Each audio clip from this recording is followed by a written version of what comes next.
Hello, and welcome to another episode of Scavenger Life. This is episode number 519 at scavengerlife.com.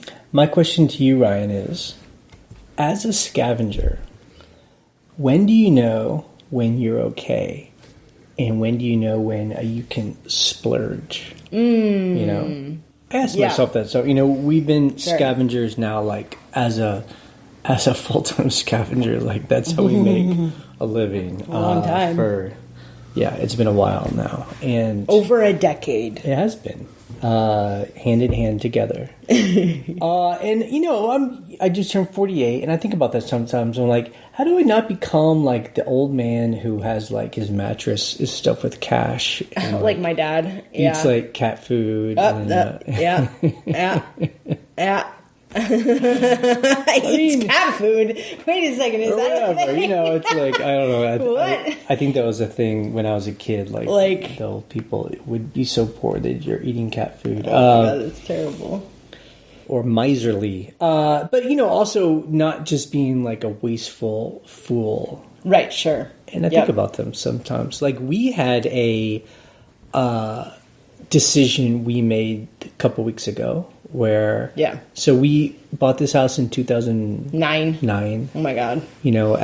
During the last economic crisis, we got a really good deal on the house. It was a foreclosure. The house needed a lot of work, so we pumped...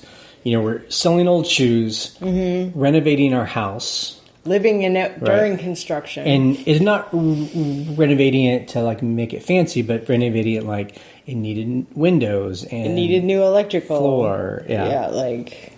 And one thing we decided back then was we weren't going to get HVAC. Like, I didn't even think about it. I was like, we're not going to spend, we just didn't have the budget for it. $10,000. What? We're going to get, like... Well, I do want to speak technically here. Those split units weren't a thing really back then, or nobody around here installed them. So if we were thinking of HVAC, it would have been, like, a whole duct system. We just didn't have the room for it. Our house is small... 1,000 square feet, and we decided, since we don't have children or anything, we were like, I just take all the walls down. So we just have like a big open, like a loft space. Like, you see our house from the outside, and it's like, oh, it's a house. But if you walk inside, it's like there's actually no rooms in here. It's like one big room. Yeah. So you couldn't run easily ductwork without it looking strange. It would be weird. But I wasn't even thinking about that back then. We were just like, we don't have a dishwasher. We didn't have a dryer. Right. We were just like, appliances, whatever. So now, 11 years later, 11 summers later, because it gets hot in Virginia. Gets muggy. There's about like 8 weeks where it is just pretty brutal, like southern heat. Humidity. Very humid. Like, at nighttime, it's like 72 degrees and very humid. It's 72. Cool. That sounds great, but yeah. I don't like it. I don't like it. We decided to get AC this year. It's central heat and air. Right, and we're getting those splits. It is the split units. It's like you see them in like hotels sometimes. Where they're like LG ductless anyway, and it's exciting. Like, I feel like we're always like but we need that money for this other thing. Yeah, and like if we spend we always here, it's like $9,000. It's like a lot of money. It's a lot of money. But I think we finally decided that we are worth having a cool house. Well, okay, so I guess you could argue, you could do window units, right? Yeah. A lot of our windows we tried. We used like one of those whole room ones, right? And we had one downstairs, and we were like, oh, it'll do our whole house. It doesn't, right? Because our house is just one big space. You need like 3 of those. Yeah, we can't cool just one room and then one room here. So. Yeah, right. And so if you had a window unit, we don't have rooms, like you said. Right. So you'd stick it in one window, and you're like, it's like struggling to do. Yeah. I have a window unit in my office, and that works because it's just one room. It's smaller than our house, and it just keeps it, dehumidified and cool. But so it's a good question, right? You're like, at what point do you decide, okay, I want this thing? Right.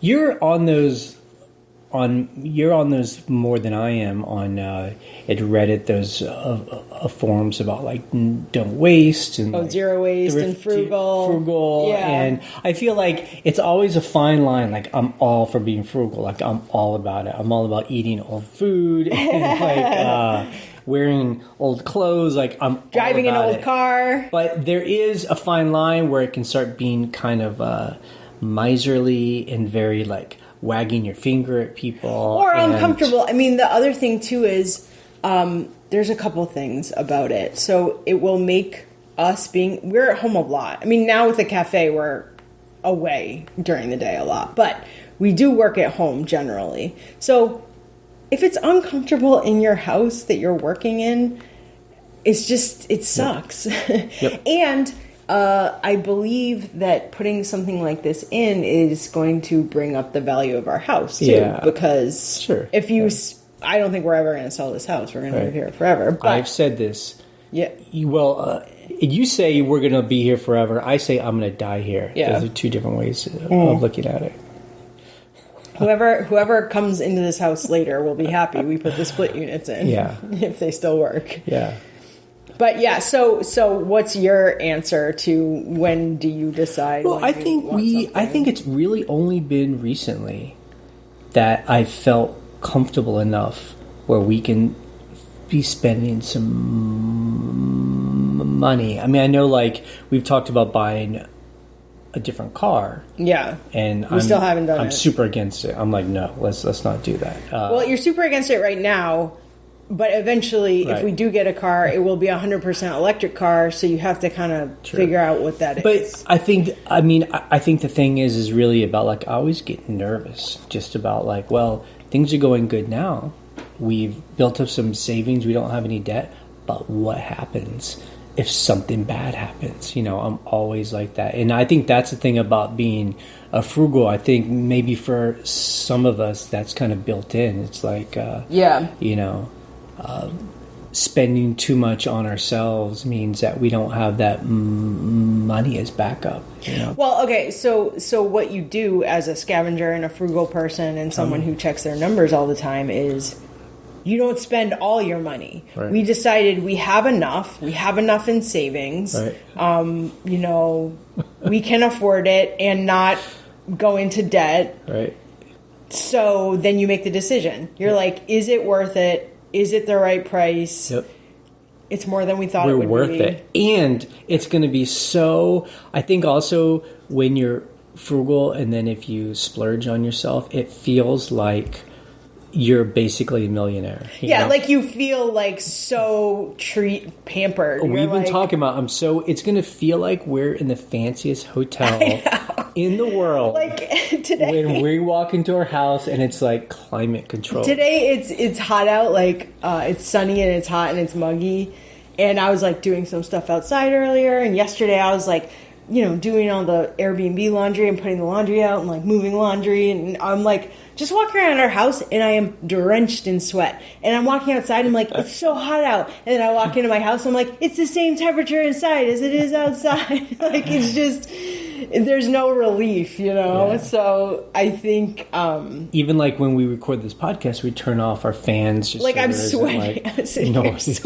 I'm like drinking a seltzer. Like I hope this cools me down. But it's not specifically about the AC, but just in general, it does feel like that is the nice thing about being frugal is that when you do decide to splurge, it's really exciting. It isn't just like another thing you bought. Yeah. It's like, you know, you bought some brand new pants.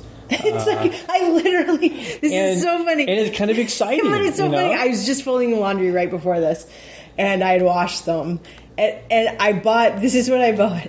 So we for the cafe we go to Costco every week to do like food runs and, you know, toilet paper and cleaners and stuff like that. So at Costco, as many of you know, they have like leggings for like $6.50.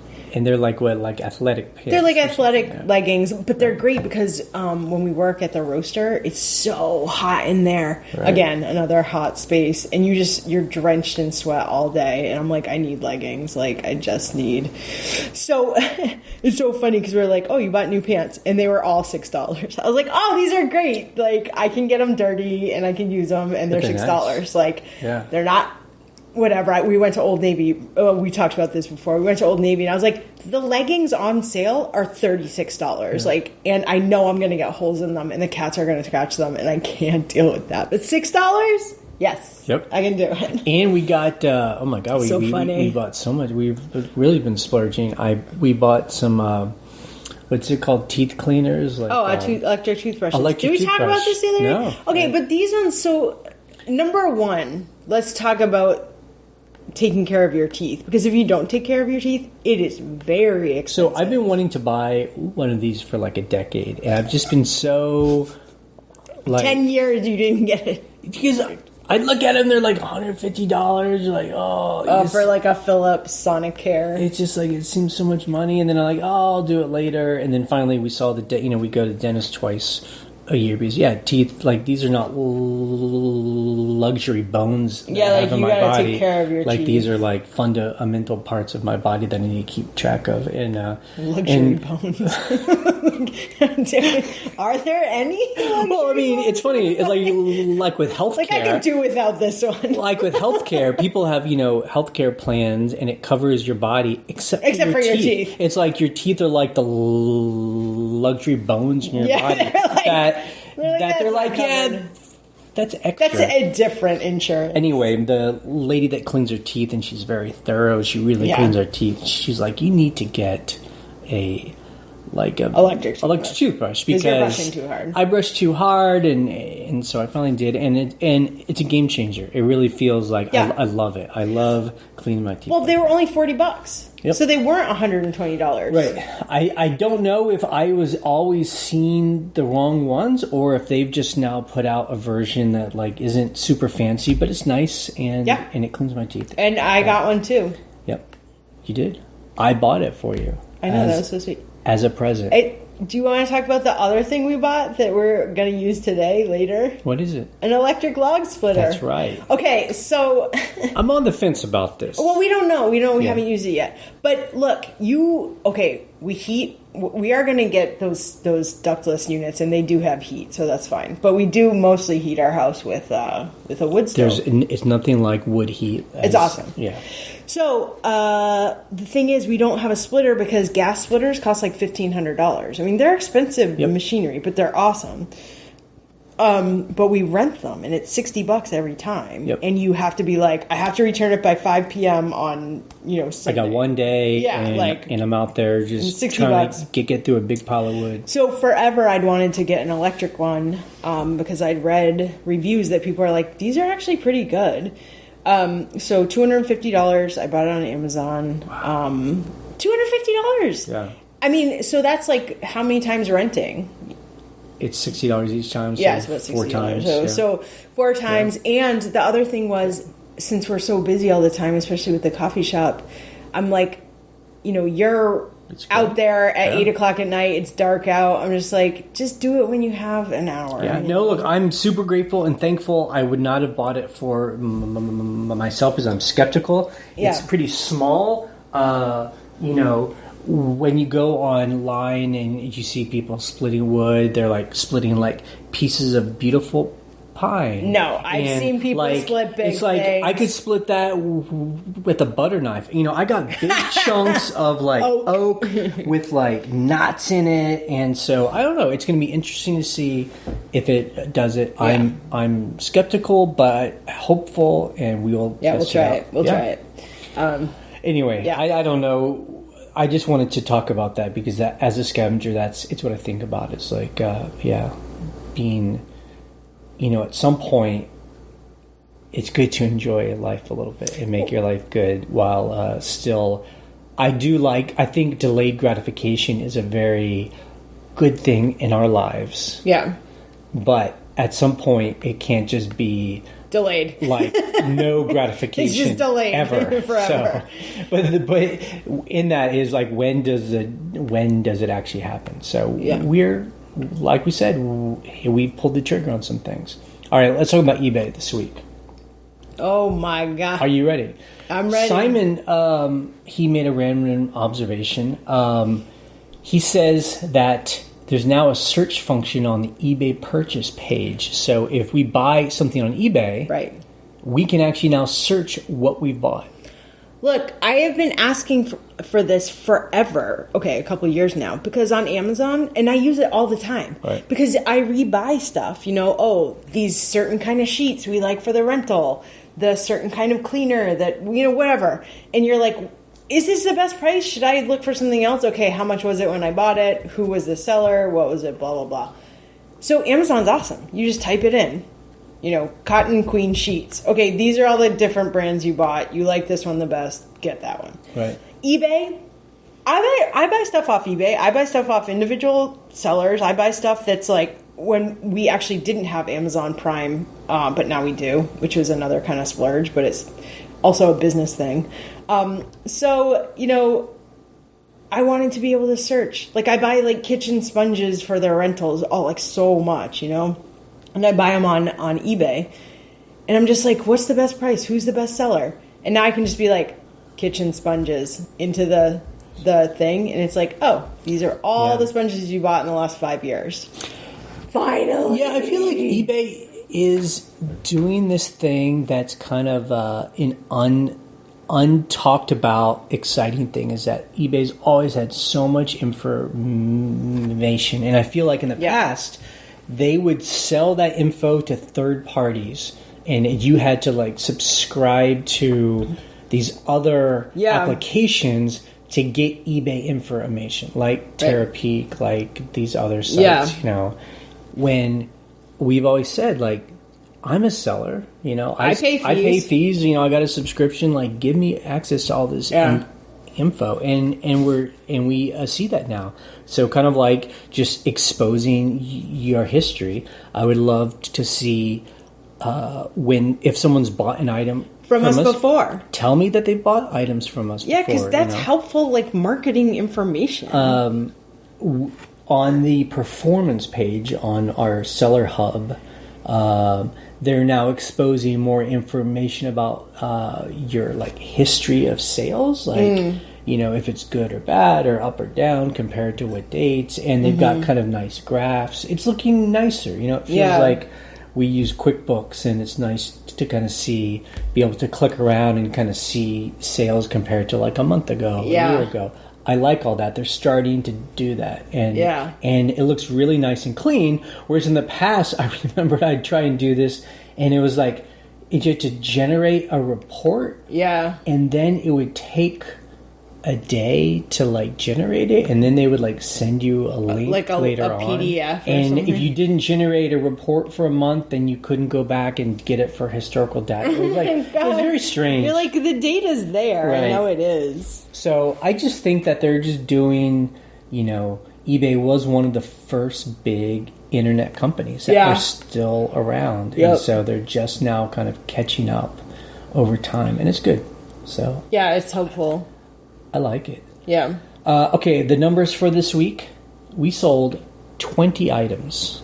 Oh my God. A week ago we sold 33. 20 items. Jeez. Our gross sales $969. That's including fees, shipping, taxes. That's gross. Without? Yeah, it is gross. It's gross. Our net was $644. Oh my God.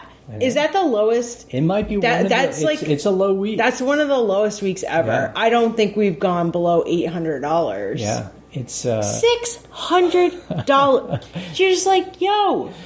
Yeah, I know. It's strange with what is going on? All this cash that's sloshing around that people talk about. They're definitely not spending it on our store. To be fair, we are in the period we've talked about. If you're a long time eBay seller, one way is to do it like we do it. We put a lot of items up. Yeah. We have 7,000-ish items. Yeah. And sometimes we just take time to do other things. So like we're just roasting coffee and working on the coffee business. Yeah. Super exciting.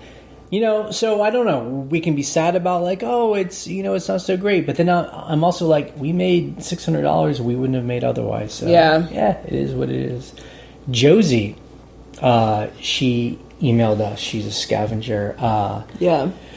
It's interesting. As she said, I think most of us are creative enough that we can seek other scavengery ways to get through slow sales time. Because, we were talking about how it's hard to buy auctions right now because everyone's buying online and auctions are expensive.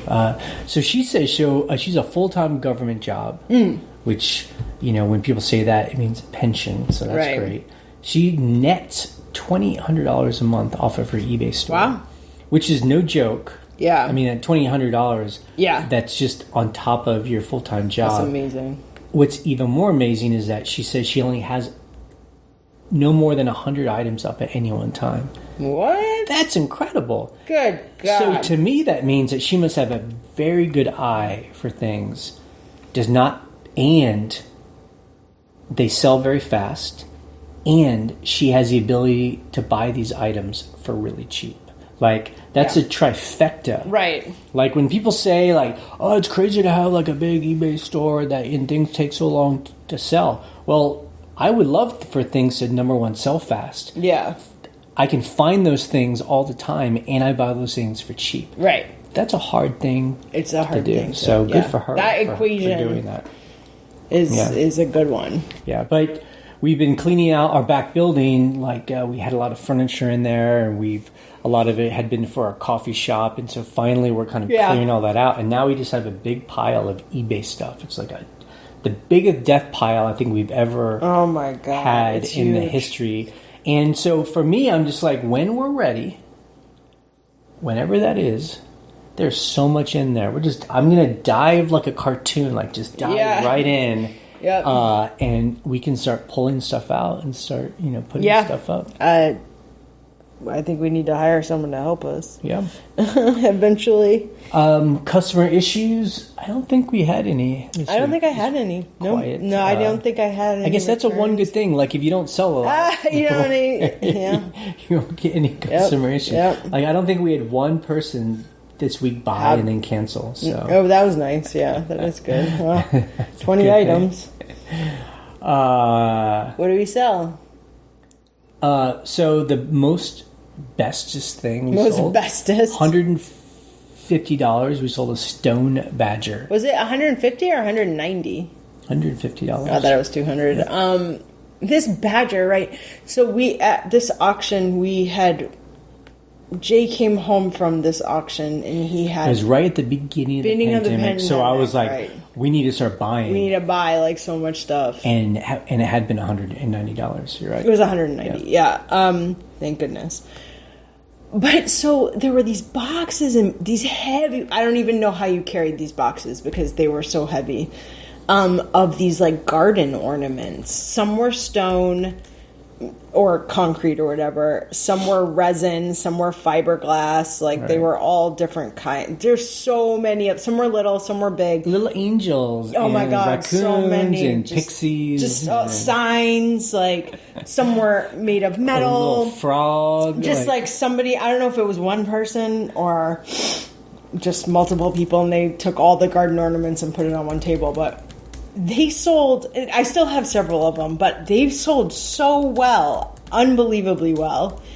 And this one was this dapper badger who has like a newsboy cap and like a cane and like a jacket. And it was solid. It's like solid stone. It's concrete, stone, whatever.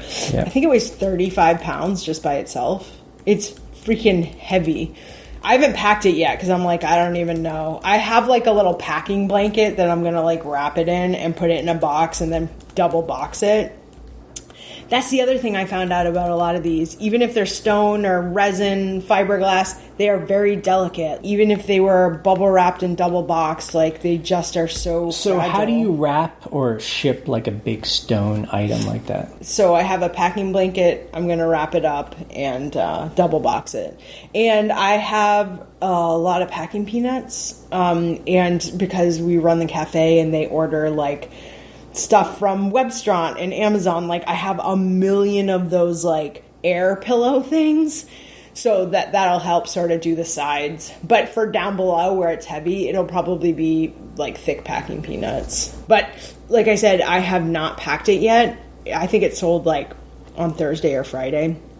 Because I'm just like, this thing's a beast. Like, I need like a half hour to get this thing together. Thank God that sold, or else we would have. That was $200. Even a worse week. So I couldn't believe. So he sent an offer, and I was like, I'm accepting this so fast because I think I had it up for like 3 something, and we were like, he's not gonna pay. He's not gonna pay, and he paid right away. Yeah, and he didn't cancel.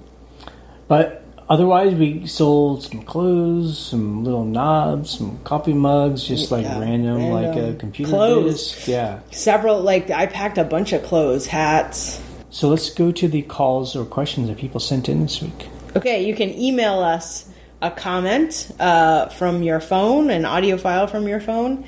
Our email is thescavengerlife@gmail.com, or you can call our voicemail and leave a message. The phone number is 540-407-8486.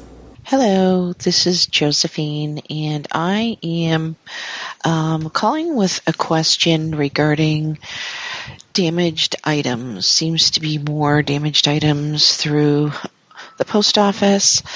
I have refunded people in the past and ordered a new replacement for them prior to being approved by the post office for reimbursement. Submit the claim, upload the pictures the customer sends, and then the post office says, oh, we want to see your damaged items, and my customer says that they have thrown the things out, the box, the broken purchases. Currently, I have a customer who received some damaged items. He sent me pictures. He says he does not want to save the box. And I gently explained to him in an email that it's not my requirement. It may be the requirement of the post office for him to please keep the box, because when he received it, his post office in Texas put a sticker on there that it was open prior to them receiving it, and that there were damaged and missing contents prior to Texas post office receiving it. I sent it from Maine. When I handed it to the mail lady at the counter, everything was intact and packaged well. So I'm concerned if I refund him now, that if the post office wants the damaged items and or the box for proof, that he doesn't provide that like my last customer, and then the claim is not approved, and then I'm out that money. What should I do? That's my question to you.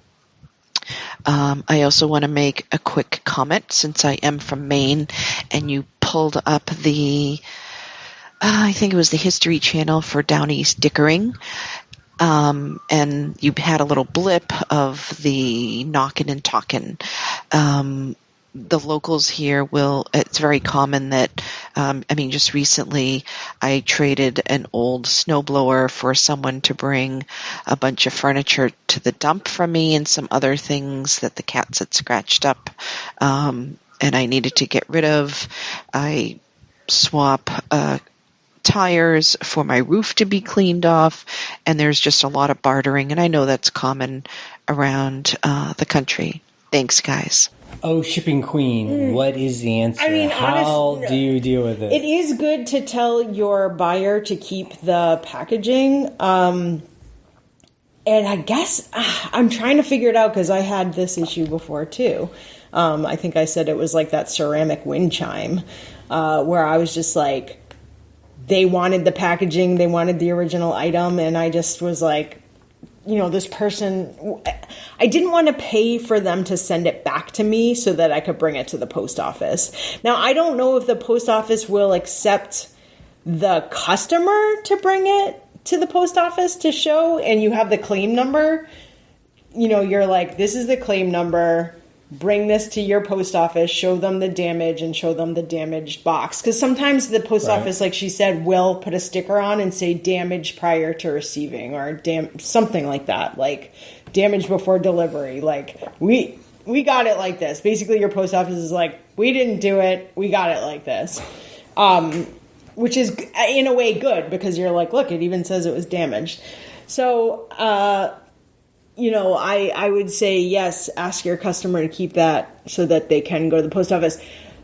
If you call eBay and ask them the same question, they're basically going to say, just refund your customer and then you deal with the rest, which is hard when your customer has the item and the packaging. Now, has that ever happened to us? Because that's our corporate policy in our world. Yeah, is to refund them. If someone complains, we just give them their money. And then I deal with it. And then you deal with it, and then you hope that they help you.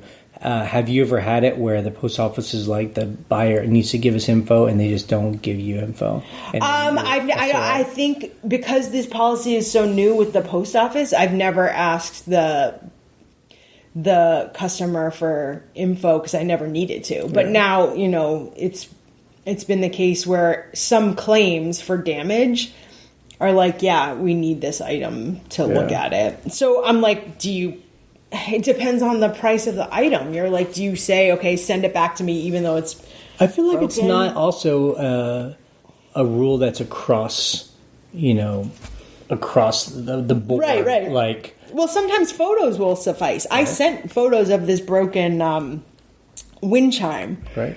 It's all in pieces, and that wasn't good enough, apparently. They're like, we want to see the packaging and the item in person. And you're like, well, it's gone. Like, I don't have it. This person's in, like, Arizona. Yeah. So I don't really know honestly, I don't really know the right answer, because I feel like the policies have changed, that photos won't suffice.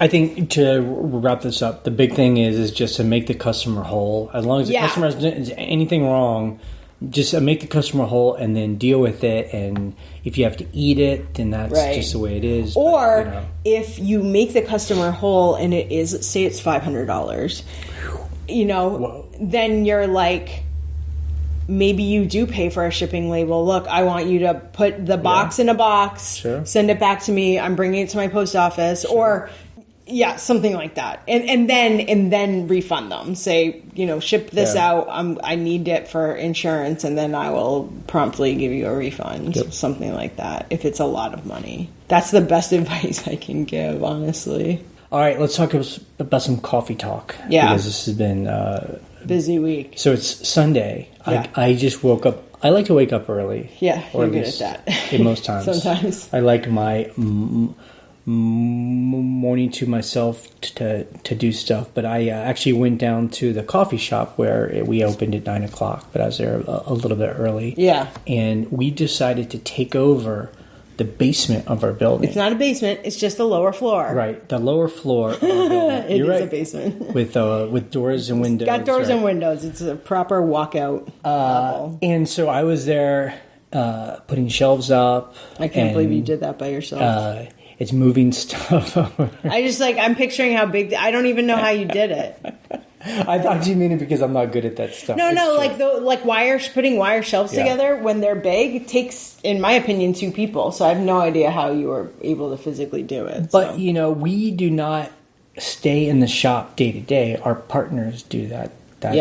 That's our partnership. But I love being around and seeing it. It was so busy today on a Sunday. It was so packed. Yeah, and so it's really exciting, and that's why we needed to get more space downstairs, because we just need more space to hold more milk and more cups and food prep, and food prep takes up a lot of space. Yeah, and I'm glad we have the space. We were going to rent this space as an office to somebody, but we decided just to expand the coffee shop. So it's exciting. Yeah, and it's a lot of work, because there's we have to add plumbing, add electric for things down there. So it's kind of funny. We're like, oh, we thought we were done.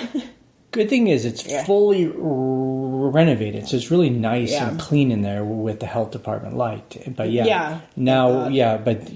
a 3-bay sink, you need a mop sink, you need couple 220 drops that I didn't do because I didn't think we needed thought that. It was just an office. But it's fine. It's a good thing to, to have. No, I mean, expanding after a month opening is a good thing. I do also want to note, we've had a couple of scavengers say they were coming to the coffee shop, and they'll email us, ask if they can meet with us.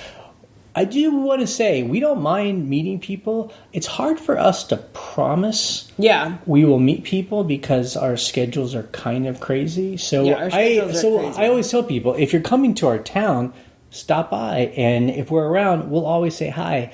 I feel bad if anyone's coming here specifically just to meet us, because then it adds like a lot of pressure on us to like make sure that time is figured out. Right. And so that's my thing.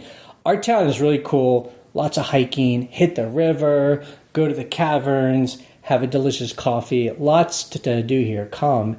And I'm sure we might be around. Yeah. That's a way to think about it. But again, we talk about with just like scavenging, I mean, our lives, we're like juggling all these different things. Like, I was trying to set up a meeting with someone for next week, and I literally could not find a half an hour. I was like, I can't do that. I can't do that. I got to do this. I'm not going to be here. It's like, so to find time to meet with people, it's hard.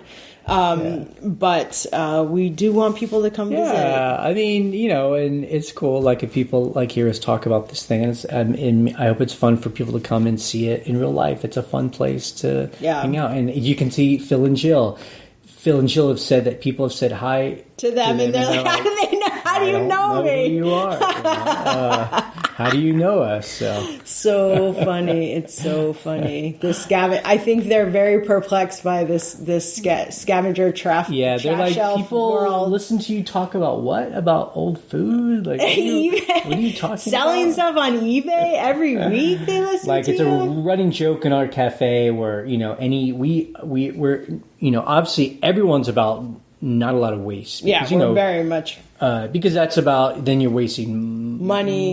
Yeah. But we're about no waste in the sense of everyone jokes because we love the old food. I mean, quote unquote old, like the day old. Like, give me the whatever didn't sell today, and you're making a new cake tomorrow. Well, I'm taking that cake home. I'll eat it. I had some for breakfast. It's just so good. It's more.